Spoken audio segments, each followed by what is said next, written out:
Fisiología, unidad 3. Sistema digestivo, sistema endocrinológico y sistema inmunológico. Sistema digestivo.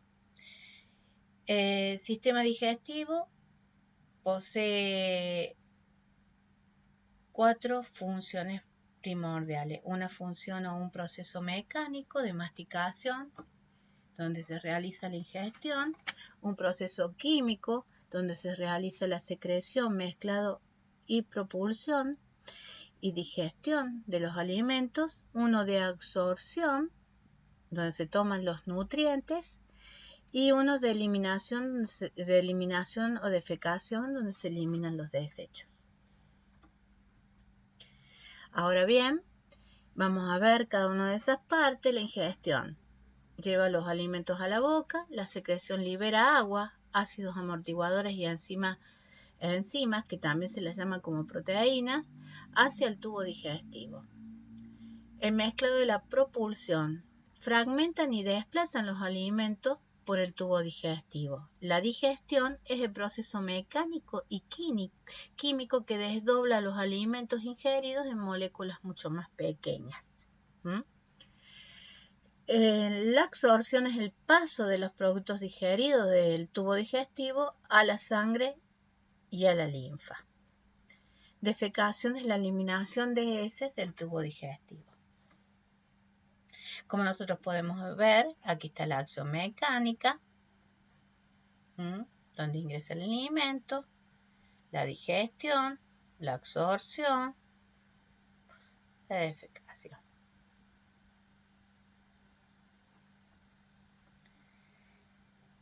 Masticación. La masticación consiste en romper, triturar los alimentos con los dientes, los cuales pueden ser de 3 clases. Tenemos unos dientes filosos como tijeras, también llamados caninos, que sirven para desgarrar los alimentos. Poseemos los molares, que tienen una base aplanada y sirven para triturar los alimentos. Órganos que constituyen el proceso mecánico de la masticación. En primer lugar, la boca. La boca está constituida por los dientes. Los dientes poseen raíz, cuello, corona, terminaciones nerviosas y tenemos 32 piezas.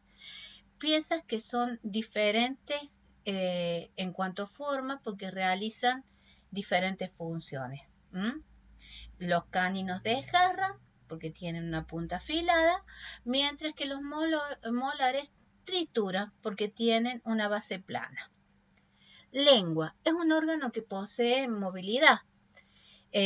También posee papilas gustativas, lo que permite percibir los sabores, y empapan y remojan a los alimentos empujándolos hacia la faringe. Las glándulas salivales son glándulas encargadas de producir saliva. Ahí tenemos el proceso mecánico, mostrado desde los maxilares.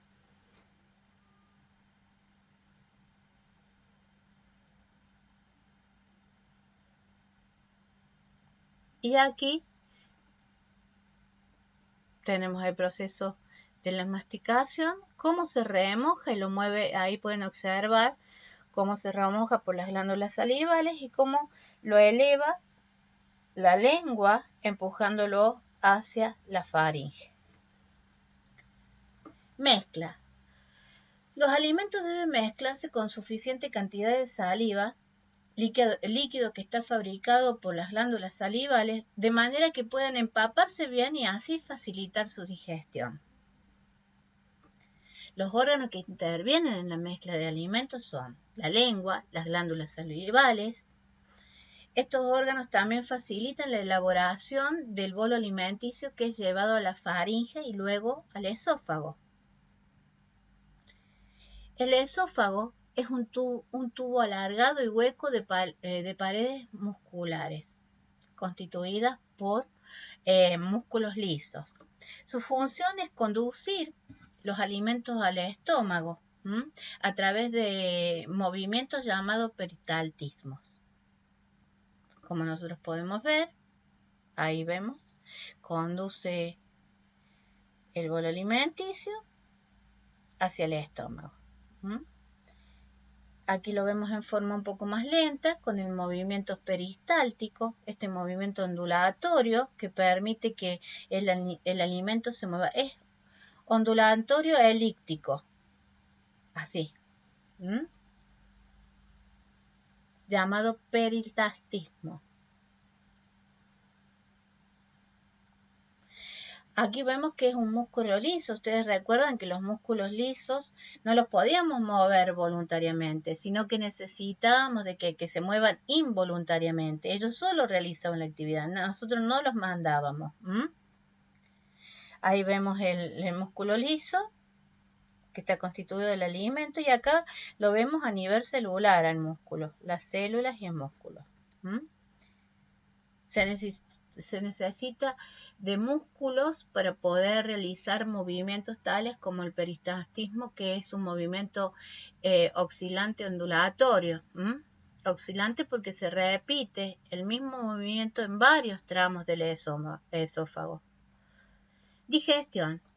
La digestión es el proceso de transformación por hidrólisis de los alimentos en moléculas suficientemente pequeñas para que atraviesen la membrana plasmática por vía mecánica o química. Cuando hablamos de hidrólisis, tenemos que tener en cuenta que es como decir, mezclamos los alimentos con suficiente agua para que se ablande. Ese sería el criterio. Entonces, lo que hacemos es empapar bien los alimentos para poder transformarlos en una sustancia mucho más blanda, y de esa manera ir tomando a través de la membrana plasmática que posee cada una de células los nutrientes. Los órganos que intervienen en la digestión. El primer órgano es el estómago. El estómago se encuentra en la cavidad abdominal al costado izquierdo de nuestro cuerpo. ¿Ven? Aquí lo podemos ver. Tóquenselo, al costado izquierdo de nuestro cuerpo se encuentra el estómago. Esta cavidad posee un fondo, un cuerpo y un antro. Tiene capas de musculatura longitudinal, circular y oblicua. Tiene como distintas capas de musculatura ubicadas en forma longitudinal. Algunas son circulares y otras oblicuas, que facilita que se realicen movimientos este movimiento peristáltico que les decía, que hace que se mezcle el alimento con los jugos gástricos. La mucosa en la que se localizan las glándulas gástricas están formadas por dos tipos de células. Estas células son el pexinógeno y las parietales, que secretan ácido clorhídrico. El estómago presenta dos orificios o válvulas de comunicación muy importantes, una por la que ingresa el alimento llamado cardias y otra por la que se retira ya el material desmenuzado con los jugos gástricos, que es el píloro. Entonces, donde ingresa, o sea que es la unión entre el esófago y el estómago, se llama cardia y es un esfínter porque se cierra y se abre cada vez que tiene que ingresar el alimento. Se abre para que ingrese, se cierra para que el alimento no retorne. Lo mismo sucede con el esfínter del píloro. Al final del tramo del estómago se abre para que deje pasar el material que se está constituido con el jugo gástrico. Y se cierra para que no vuelva a retornar al estómago. Ahí tenemos un poco de revestimiento de la mucosa, donde se encuentran los pliegues gástricos que van a fabricar el ácido clorhídrico. Ahí lo podemos ver. Y ahí les decíamos que este tenía un píloro, que es donde se va a efectuar la salida, digamos, de los alimentos con ese jugo gástrico, ya triturados y procesados, y un cardias, donde se encuentra la entrada con el esófago. Aquí podemos ver las musculaturas que les decía, que algunas eran longitudinales, a lo largo, otras eran orbitales, o sea, circulares, otras orbitales. Y aquí, si arrancamos un pedacito de estómago, se puede observar la mucosa, donde sabemos que se encontraban las glándulas que permitían fabricar los ácidos, los jugos gástricos. Por debajo de esta tenemos la submucosa, o sea que debe haber algún tipo de material adiposo. Debajo se encuentran los nervios, una capa muscular y una capa serosa de protección. Recuerden ustedes que todo lo que servía de protección eran llamados epitelios.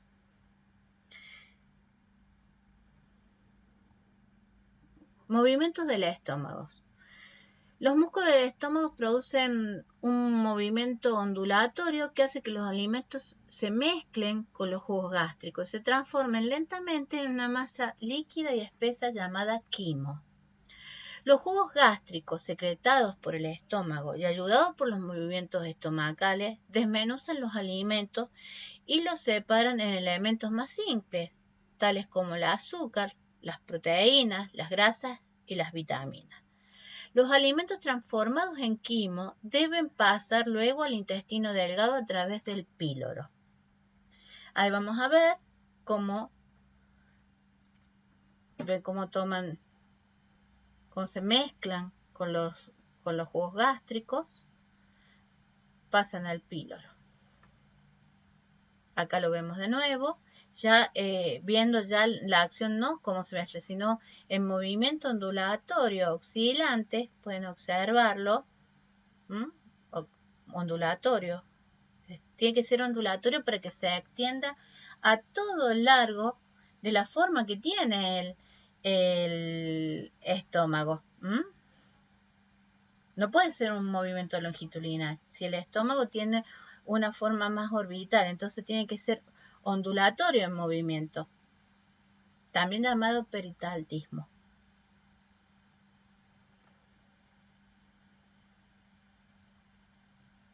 Ahí lo que podemos ver es la salida del material con los jugos gástricos y pasando el píloro, ya extendiéndose al primer tramo del intestino llamado duodeno.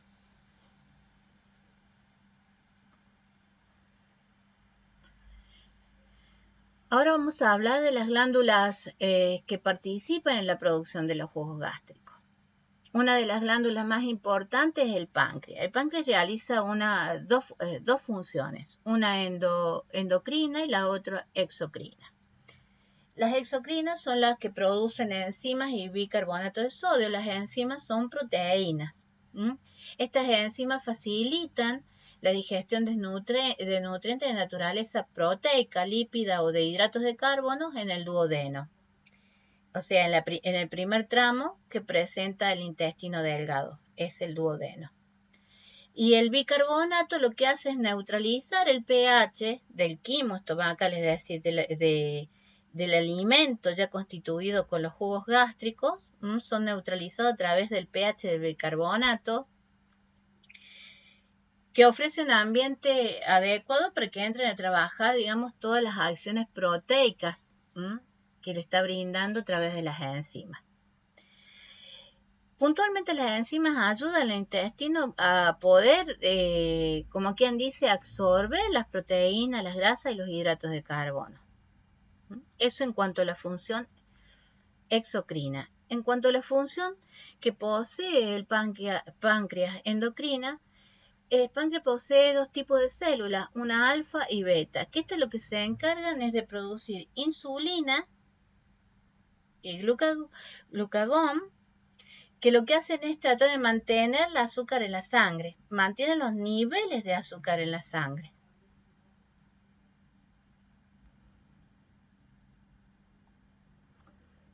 Ahí como podemos ver está el páncreas. Vamos a observarlo detrás del estómago. Enfrente tenemos el hígado, dentro del hígado tenemos la vesícula biliar, el duodeno, que era la primera parte del intestino delgado, como les había dicho. Aquí tenemos las funciones endocrinas importantes que produce el páncreas, la insulina, el glucagón, y las exocrinas, que son, como dijimos, el bicarbonato y las enzimas. Las enzimas súper importantes porque ayudan a que el intestino pueda absorber las azúcares, hidratos de carbono, proteínas y el material lípido. Aquí tenemos otra imagen que nos permite ver más de cerca el páncreas. Este es el páncreas. Fíjense ustedes, está muy cerca de la aorta abdominal. El duodeno intestinal, donde empieza ya el intestino. Vamos a hablar del hígado. El hígado es un órgano voluminoso. Se ubica en el costado superior derecho de la cavidad abdominal. Ahí lo podemos observar. Costado superior derecho de la cavidad abdominal. Cubre el estómago y es uno de los órganos que cumple funciones importantes en el organismo. Primero, la de producir y secretar bilis, que esta ayuda a que se puedan disolver las grasas y facilita la digestión. Luego almacena glucosa en forma de glucógeno. Almacena hierros y vitaminas. Ya tiene dos funciones de almacenamiento. Sintetiza proteínas, por ejemplo, como las albúminas. Desintoxica el cuerpo de medicamentos, sustancias tóxicas que hayan ingresado y participa del metabolismo de grasas, hidratos de carbono y proteínas. Las células hepáticas secretan continuamente bilis en pequeñas cantidades. Estas las conducen hacia el duodeno y del duodeno van a conductos específicos como el conducto hepático y el colecodo. La vesícula biliar es un saco membranoso que almacena bilis, que esta bilis producida por el hígado. La bilis presenta un papel fundamental, ya que lo que hace es emulsionar los lípidos para facilitar la digestión intestinal. Ahí tenemos el hígado, ahí tenemos la vesícula biliar, la bilis, como nuevamente la anatomía. Fíjense en que nosotros acá también tenemos un conducto muy importante dentro del hígado, que son los ductos hepáticos, que tienen conexión con la vesícula.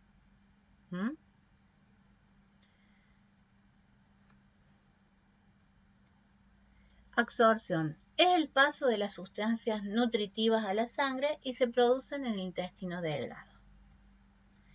El intestino delgado se divide en tres partes.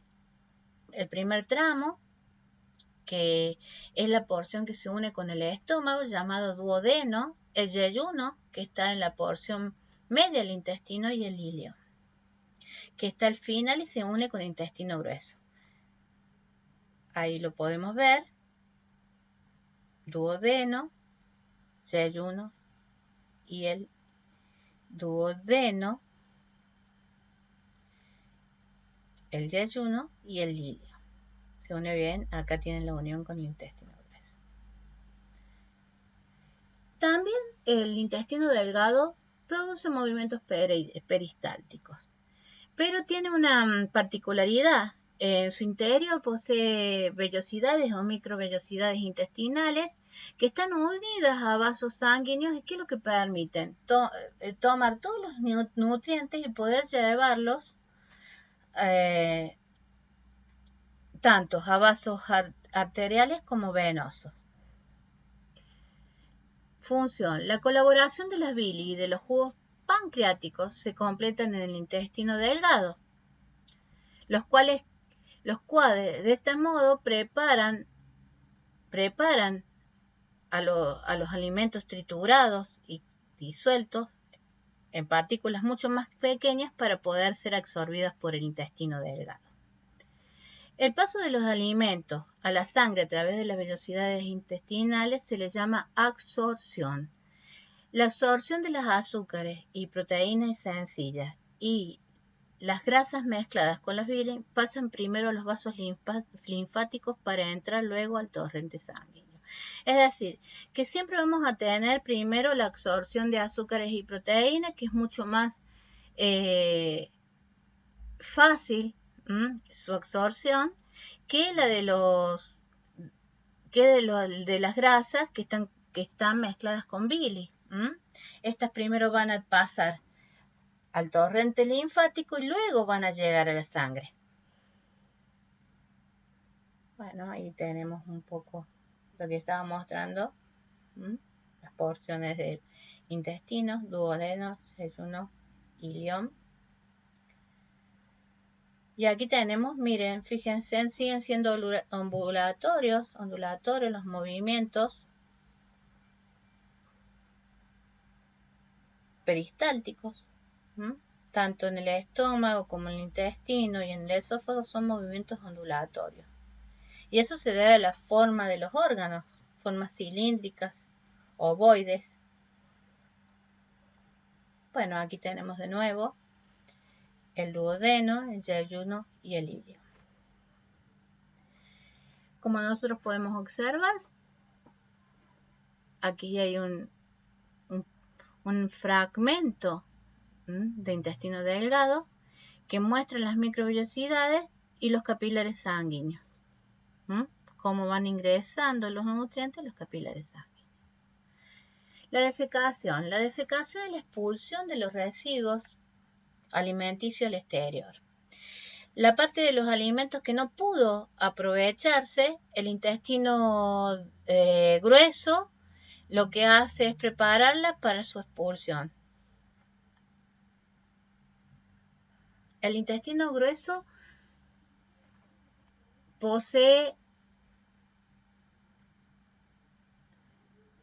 7 tramos. Un ciego, el ciego tiene la capacidad de recibir los alimentos con material acuoso todavía, para terminar de absorber los electrolitos. El colon ascendente, el colon traverso, el colon descendente, el sigmoides, el recto y el ano. El recto es quien se encarga de eliminar los desechos y posee un sistema muscular que permite hacerlo. Eso lo vamos a ver un poquito más adelante. Aquí, como podemos ver, aquí tenemos el apéndice, el ciego, el colon ascendente, el colon traverso, el colon descendente, el sigmoides y el recto y el canal anal. Nosotros, como ustedes pueden ver en el recto, presentan 3 válvulas que lo que permiten es realizar la acción para poder eliminar las heces. Realizan una acción de esfuerzo de musculatura para poder eliminar las heces. Son 3 pliegues traversos, así, fíjense, que constituyen las válvulas de Hutton. Sistema endocrino. El sistema endocrino es el conjunto de órganos y tejidos del organismo que liberan un tipo de sustancia llamada hormonas. El sistema endocrino tiene a su cargo la regulación y la coordinación del funcionamiento del organismo a través de glándulas de secreción interna o glándulas endocrinas. Aquí tenemos la clasificación de glándulas. Este sistema posee glándulas endocrinas y exocrinas. Las endocrinas son las que liberan material hormonal y que regulan el mecanismo del cuerpo. Y las glándulas exocrinas generalmente son glándulas accesorias, por decir las glándulas del páncreas, las glándulas sudoríparas, glándulas salivales. Tienen funciones bien determinadas, mientras que las endocrinas tienen funciones que tienen que ver con el funcionamiento del cuerpo. Vamos a hablar de las características de las glándulas endocrinas. Producen hormonas que son liberadas directamente del torrente sanguíneo. Estas hormonas pueden regular el crecimiento, el desarrollo y las funciones y tejidos que coordinan en todo el organismo. Y esas son la hipófisis, las glándulas tiroides, las paratiroides, el páncreas, las suprarrenales, los ovarios y los testículos. Fíjense en que los ovarios y los testículos secretan material hormonal que tiene que ver con la reproducción, mientras que las tiroides van a secretar material orgánico que tiene que ver también con algunos procesos que realiza el cuerpo. En el caso de la mujer, en el trabajo de parto va a secretar hormonas que van a ayudar a controlar a través de diversos canales el dolor que se va generando durante el parto. La hipófisis es conocida por participar en procesos tales como la fiebre,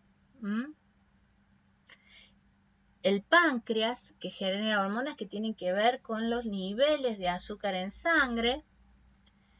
Esto con respecto a las hormonas endocrinas que actúan siempre regulando el metabolismo. Ustedes acuérdense en esto, la palabra clave en las glándulas endocrinas es la regulación del metabolismo. Y las glándulas exocrinas producen secreciones, además de hormonas, que segregan sus productos al exterior. Una de esas son las glándulas sudoríparas. Páncreas no.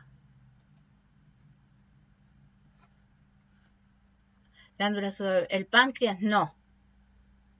Sí podemos hablar de las glándulas salivales, ¿está? Pero el páncreas no. El páncreas es una glándula endocrina. El sistema endocrino, ahí lo estamos constituyendo. Tenemos el pituitaria, el hipotálamo, el cuerpo pineal, que tiene que ver con todas las funciones. También participan tanto el hipotálamo como en la inspiración y la expiración. Las tiroides, las paratiroides constituyen también todo el ciclo, digamos, hormonal que manifiestan las personas a lo largo de su vida, como podría ser en el caso de la reproducción y el parto y algunas otras funciones que realiza el cuerpo. El timo regula el corazón, la glándula adrenal o las suprarrenales regulan el riñón, el páncreas regula la cantidad de azúcar en sangre. Ahora vamos a hablar del sistema inmunológico. Su principal función es defender al ser humano de potenciales patógenos como virus, bacterias, parásitos u otras moléculas extrañas. Los mecanismos de defensa del organismo pueden ser inespecíficos o altamente específicos. Inmunidad. Ya les voy a decir por qué. Los mecanismos inespecíficos son aquellos que nos van a defender contra todo tipo de organismos. Por ejemplo, la piel es un mecanismo inespecífico porque no permite que ningún microorganismo ingrese a nuestro cuerpo. Sirve como defensa, es una barrera. Alguna flora, sobre todo en la boca, tenemos una flora natural también. Esos son inespecíficos porque no están definidos para un patógeno concreto.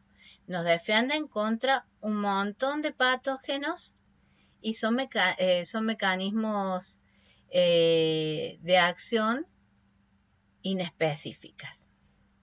Después tenemos mecanismos defensivos específicos, tales como si nosotros padecemos de una enfermedad, esa enfermedad ingresa a nuestro cuerpo, es reconocida a nivel celular por el linfocito T. El linfocito T lo que hace es tomar memoria de eso y va a generar muchas réplicas parecidas a los que vamos a llamar linfocitos B. Esos linfocitos B, que ya actúan a nivel fuera de la célula, lo que van a hacer es generar anticuerpos específicos. Tal es así que fíjense en ustedes que si nosotros hemos tenido sarampión, la hemos padecido con toda la sintomatología, la enfermedad, esa sintomatología que ha sido la fiebre, que ha sido el prurito, han sido todos mecanismos de defensa que ha tomado el linfocito T a nivel celular para empezar a hacer la réplica de ese virus. Una vez que lo ha hecho varias copias a las que llamamos linfocitos B y luego generamos anticuerpos que van a quedar como memoria de lo sucedido. Es decir, que si quiere volver a ingresar el sarampión a mi cuerpo, se va a encontrar con sarampión. Lo que va a ser mucho más difícil que él pueda imitar a nuestras células. Nuestras células lo han imitado a ellos. Y van a impedir el paso de estos agentes. Bueno, ahora vamos a nombrar un poco lo que le decía. Las defensas inespecíficas, la piel, las mucosas, la flora bacteriana normal, que se encuentra en la boca, el ácido del estómago, también es un mecanismo de defensa inespecífico, las secreciones que poseen sustancias antimicrobianas como el sudor y la saliva, y la respuesta inmunitaria de la inflamatoria también.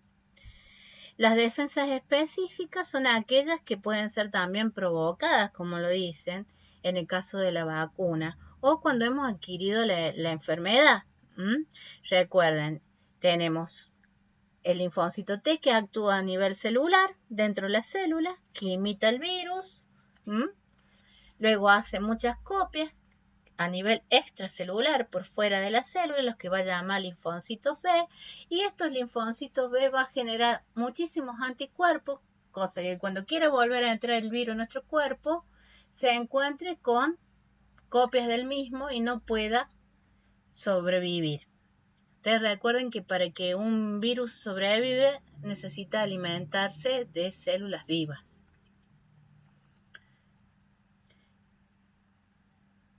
El antígeno es toda sustancia capaz de poner en marcha una respuesta específica, inmunitaria específica.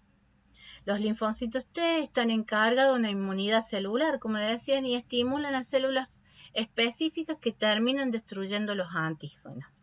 También estimula la actividad de proliferación de los linfocitos B. Las reacciones inmunitarias dependen de la capacidad de un organismo de distinguir entre las propias células y el material extraño al organismo. Esa identificación es posible gracias a los organismos que son bioquímica únicas,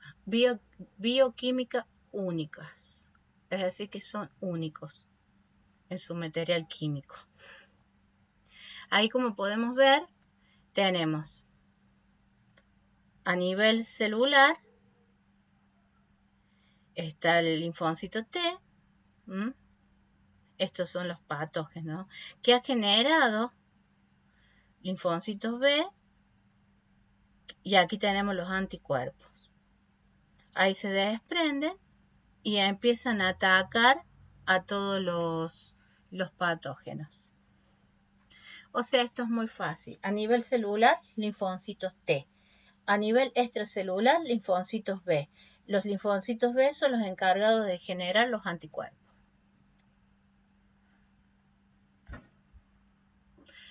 Los órganos inmunes o linfáticos primarios, la médula ósea y timo, producen linfocitos.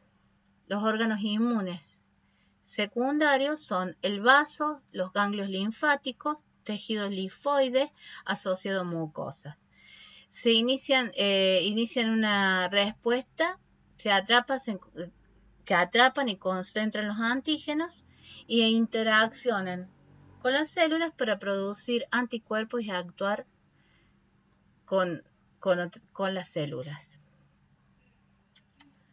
Tal es así que podemos nosotros diferenciarlo de esta manera, que los órganos inmunes primarios son la médula ósea y el timo, mientras que los órganos inmunes secundarios son el vaso, los ganglios linfáticos, el tejido linfoide asociado a mucosa. Esos dos puntos son importantes que ustedes sepan. Si se les pregunta cuáles son los órganos inmunes primarios, la médula ósea y el timo, y los secundarios el vaso, ganglios linfáticos, tejidos linfoides asociados a mucosas. Ahora vamos a ver la respuesta inmunitaria. La inmunidad se puede obtener de dos formas. Una forma activa, natural, contraer la enfermedad, y una activa natural, contraer la enfermedad, y una activa artificial, a través de las vacunas. También se puede conseguir a través de una forma pasiva, una pasiva natural a través de la madre y niño en el periodo de lactancia, y una pasiva artificial a través de las inmunoglobulinas. Con esto doy por terminado el sistema inmunitario. Espero que las clases les haya servido. Me despido. Gracias.